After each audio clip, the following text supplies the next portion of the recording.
Simula na ngayong Huwebes ang 3-day meeting de avance ng ruling party na Asenso Manileño.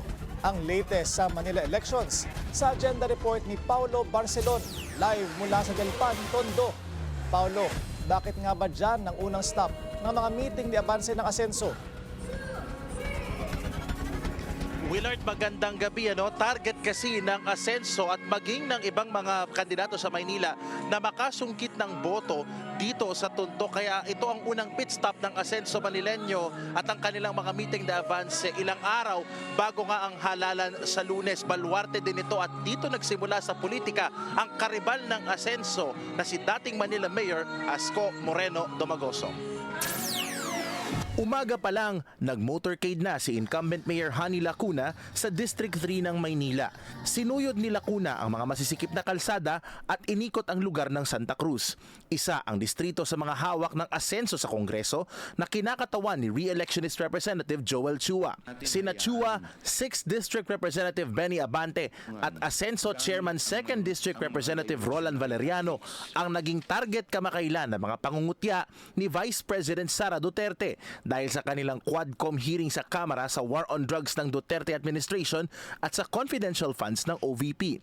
Ang majority na ito ang nais ngayong kapitan ng Asenso sa halalan dahil hawak nila ang 5 sa 6 na House seats ng Maynila. Sinusuyod din ng Asenso ang Tondo na kilalang baluarte ng Karibal na Yormes Choice ticket. Kaninang hapon naman, parola ang isa sa mga inikot ni bilyonaryo mayoral bet Congressman Sam Verzosa. Alam niyo yung mga daan na maayos pero ginigiba para na maging proyekto. Ayoko na mangyari yan sa Maynila. Gagawin nating transparent at accountable ang Maynila. Iyon. Pag meron tayong budget, may gastos, ipapaskil ko yan sa labas ng City Hall. Makikita ng bawat Manileño saan napunta ang pera ng mga tao. Kagabi, mga komedyanteng sina Jose Manalo at Wally Bayola ang nag-endorso sa kandidatura ni SV. Sina Jose at Wally ay mga host ng noontime show na Eat Bulaga.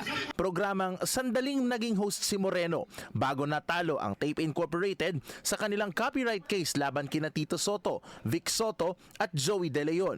Kung artista lang naman ang usapan, mismong si Isko ay nakilala sa mga pelikula at television series hanggang basukin nito ang mundo ng politika. Matapos matalo noong 2022, buhay artista rin si Yorme kung saan naglunsad din siya ng online talk shows. Ngayon, 2 artista ang kasama ni Isko na balak din sundin ang kanyang yapak.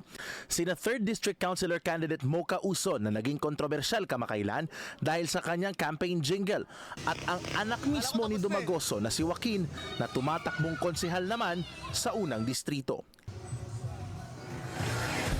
Willard, sa ngayon ay inaantay nating magsimula ang programa dito sa Delpan, Tondo dahil 2 meeting de avance ang gagawin ngayon ng Asenso Manileño. Pagkatapos dito sa Delpan ay pupunta naman sa District 2 sina Mayor Honey Lacuna at Vice Mayor Yul Servo Nieto, habang sa hindi kalayuan dito sa may area din ng Tondo ay nakatanggap tayo ng information na dito rin ginagawa sa ngayon yung isa sa mga meeting de avance ng Team Yormes Choice. Kung may dadaan ba doon na national candidate ating inaabangan, pero ang sigurado ay yung dating mag-ate na ngayon ay magkahati na sa kanilang ambisyon na bumalik sa City Hall ay nandito mismo sa baluarte ni Isko sa Tondo. Willard?